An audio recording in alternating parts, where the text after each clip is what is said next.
রাধে রাধে বন্ধুরা, আজকের আমি ঘরোয়া পদ্ধতিতে তোমাদের পিৎজা করে বানাচ্ছি। দেখো কি কি উপকরণ নিলাম, তোমাদের সেটাই দেখাবো। দেখো 250 গ্রাম ময়দা নিয়েছি, চিলি ফ্লেক্স করার জন্য গোটা শুকনো লঙ্কা নিয়েছি। এইটাকে শুকনো কড়াইয়ের মধ্যে ভেজে মিক্সিতে গুঁড়ো করে নেবো, চিলি ফ্লেক্স তৈরি হয়ে যাবে, বুঝেছো। আর এটা হচ্ছে অরিগ্যানো, এটা ইনো, এটা সোয়াবিন, এটা হচ্ছে তোমার ওই চিজ, আর এটা red bell pepper, yellow bell pepper, আর এটা হচ্ছে ক্যাপসিকাম, আর এই কুদরি, অলিভের বদলে আমি কুদরি দিয়ে করব, বুঝেছো। আর এই টমেটো কেচাপটা আমি নিজে ঘরে তৈরি করেছি। টমেটোটাকে প্রথমে সিদ্ধ করে নিয়ে তারপর কড়াইয়ে পেস্ট দিয়ে একটু নুন, একটু লঙ্কার গুঁড়ো দিয়ে বানিয়েছি। চিলি ফ্লেক্স তৈরি করে নিয়েছি, তোমাদের সামনে দেখাচ্ছি। আর সোয়াবিনটাকেও বয়েল করে নিয়েছি। আচ্ছা, ময়দাটা ঢেলে নিলাম, আর ময়দাটা মাখবো উষ্ণ গরম জল দিয়ে মাখতে হবে। এই জলটা হচ্ছে সোয়াবিন বয়েল করেছিলাম, সেই জলটা আমি নষ্ট করিনি, ওই জলটা দিয়ে মাখবো। এই ময়দাটার মধ্যে ভালো করে মেখে নিচ্ছি। 1 চামচ লবণ, 1 চামচ চিনি, 2 চামচ তেল, সাদা তেল দিয়ে ভালো করে মেখে নিচ্ছি। তার মধ্যে তো আছে যেন পরিমাণ মতো ইনো আর বেকিং পাউডার। ভালো করে মিক্স করে নিয়ে এবার ঢাকা দিয়ে রাখলাম।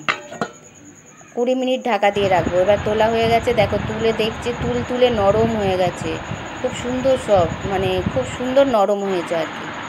এবার হাত দিয়ে পেস্ট করে নিচ্ছি, নিয়ে যেমন পিৎজার 2 সাইডে উঁচু থাকে আর মাঝখানে নিচু থাকে, ঠিক সেই রকম পেস্ট দিয়ে একটা শেপ দিচ্ছি।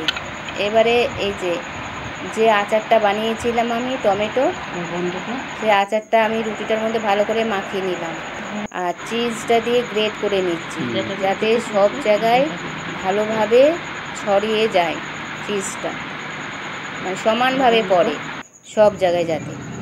এই ভেজিটেবিলগুলো কেটে নিয়েছিলাম টুকরো করে, সেগুলোকে এখন ভালো করে সাজাচ্ছি।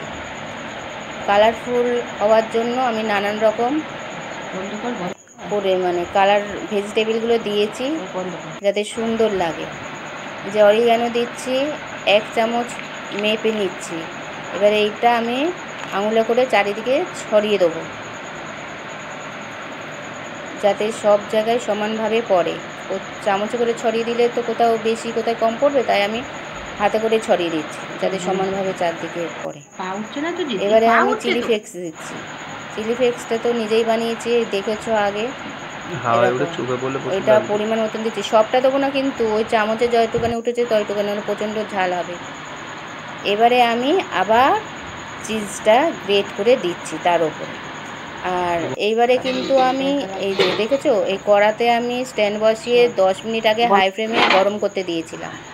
এবার আমি তাওয়াটা বসিয়ে দিলাম, দিয়ে গ্যাসটা লো করে একদম নর্মাল টেম্পারেচারে দিয়ে দিলাম, দিয়ে ঢাকা দিয়ে দেব। 1 ঘন্টা রাখবো ঢাকা দিয়ে। এই যে ঢাকা খুললাম, এবারে একটা স্টিক দিয়ে দেখব যে ঠিক মতন হয়েছে কিনা সিদ্ধ। যদি না হয় কাটিতে লেগে থাকবে, না লেগে নেই তার মানে হয়ে গেছে। এই যে তুলে নিলাম।